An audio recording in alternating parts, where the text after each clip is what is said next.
జీవితం కొంతమందికి చాలా సింపుల్‌గా గడుస్తది. కొంతమందికి చాలా కష్టంగా అంటే కష్టంగా గడుస్తదనమాట.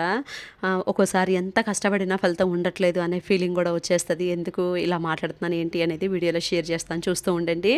నైట్ ఇడ్లీ పిండి పట్టేసి ఇంకా బయటనే పెట్టి మూతేసి పడుకున్నాను. మార్నింగ్ వెళ్లి చూసేసరికి పిండి బాగా పొంగిపోయిందనమాట. అంటే సమ్మర్‌లో ఇంతలా డబల్ అయిపోద్ది పిండి. కానీ వింటర్ సీజన్‌లో అసలు పిండే పొంగదు. ఏదేసినా సరే గట్టిగా అనిపిస్తాయి గదా! ఇంకా సాల్ట్ కలపకుండా కొంచెం పిండి అయితే తీసి పక్కకు పెట్టేశాను. సాల్ట్ ఏసి ఇక అందరికీ ఇడ్లీ అయితే వేస్తున్నాను. ఇంక అందులోకి చట్నీ కంపల్సరీ ఉండాలి కదా! మా పిల్లలు ఇక పల్లీ చట్నీ తినడానికి చాలా ఇష్టపడుతున్నారు. ఇంకా వాళ్ళు అడిగినప్పుడు అది చేస్తాను. లేదంటే ఎక్కువ నేను పచ్చిమిర్చి, టమాటాతోనే ఎక్కువ చేస్తాను అనమాట. ఇంకా మార్నింగ్ బ్రేక్‌ఫాస్ట్ చేసుకున్నాము. ఇంకా ఆఫ్టర్‌నూన్ లంచ్‌లోకి మా తోటికోడలు ఏదో కర్రీ వండేసింది. ఇంకా ఆ రోజైతే అట్లా అయిపోయింది. ఈవినింగ్ టైము పిల్లలకి అంటే ఫిష్ తీసుకొచ్చారు మా హస్బెండ్. మా అత్తయ్య ఉంది కదా! వండుతదని చెప్పి ఇంకా అత్తయ్యకైతే అన్నీ రెడీ చేసి ఇస్తే అత్తయ్య ఏమో ఫిష్ కర్రీ వండేస్తుంది. పిల్లలు బాగా ఆకలని విసిగిస్తుంటే మ్యాగీ ఉందని చెప్పి మ్యాగీ అయితే చేసి పెట్టాను. ఇంకా త్వరగా నైట్‌కి వంట అయితే చేసేసుకొని మా అత్తయ్యని తీసుకొని సరదాగా బయటికైతే వెళ్ళామనమాట. ఇక అక్కడ పిల్లలు వన్స్ బయటికెళ్ళాము అంటే అది కావాలి, ఇది కావాలి అని చెప్పి ఎంతలా విసిగిస్తారంటే బాబోయ్! అసలు నిజంగా ఈ హాలిడేస్‌లో నేను ఒకప్పుడు హాలిడేస్‌ని గురించి పెద్దగా భయపడేదాన్ని కాదు. పిల్లల్ని ఇంట్లో పనులు అన్నీ మంచిగా మేనేజ్ చేసుకునేదాన్ని. కానీ ఇప్పుడు అసలు వీళ్ళ బిహేవియర్‌కి నాకైతే ఎప్పుడెప్పుడు స్కూల్ ఓపెన్ చేస్తారా అనే ఫీలింగ్ అయితే వచ్చేసింది. బాబోయ్! నేను ఎప్పుడు ఇంత స్ట్రెస్‌గా, ప్రెషర్‌గా అయితే ఫీల్ అవ్వలేదు.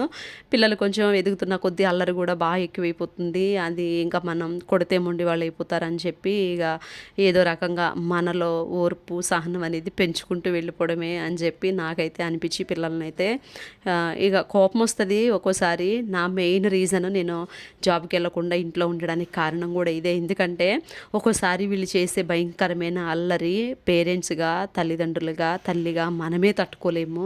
మనమే ఒక్కోసారి సహించలేము. ఏదో చిన్నగానే ఒక దెబ్బేస్తాం అస్సలు తట్టుకోలేనప్పుడు. అలాంటిది ఎవరి దగ్గరో ఉంచితే వాళ్ళు చేసే అల్లరిని ఎలా సహిస్తారు, తట్టుకుంటారు. పేరెంట్స్‌గా మనకే పిచ్చి కోపం వస్తది కదా! ఒక్కోసారి ఇంకా వేరే వాళ్ళకి ఎందుకు రాదు అనే ఫీలింగ్ అయితే నాకు బాగా ఉంటదనమాట. అందుకే పిల్లల్ని మ్యాక్సిమం ఎక్కడ ఉంచడానికి అయితే ఇష్టపడం మేము. మా హస్బెండ్ అయినా నేనైనా అంతే. ఇంకా అట్లా సరదాగా బయటికి వెళ్ళాం కదా! ఇక చిన్నగా స్నాక్స్ తింటాం. ఈ మొలకలు ఉంటాయి చూడండి. అవి చూస్తే మాత్రం మా హస్బెండ్ ఖచ్చితంగా ఆపుతారు. అవి మేమిద్దరం పిల్లలు కూడా తినడానికి బాగా ఇష్టపడతాము. ఇక మా తోటికోడలు, పిల్లలు, నేను, అత్తయ్య, మా హస్బెండ్ అలా చిన్నగా స్నాక్స్ తింటూ లెమన్, ఆరెంజ్ అవైతే తాగాలనిపించింది. తాగి ఇంక ఇంటికెళ్ళిపోయాము. మిడిల్‌లో నేను ఒక బాబునైతే చూపించాను కదా! బాబు నాకు ఇప్పటికి అర్థం కాలేదు. నేను ఆల్రెడీ దగ్గరికెళ్ళి మాట్లాడించాను. హిందీలో కూడా అడిగాను. అడిగితే నాకేం రెస్పాండ్ అవ్వలేదు. మొత్తం పెయింట్ ఏసేశారు. అసలు చూసి చాలా బాధ అనిపించింది. ఎందుకు అలా చేస్తారో ఏంటో అని చెప్పి.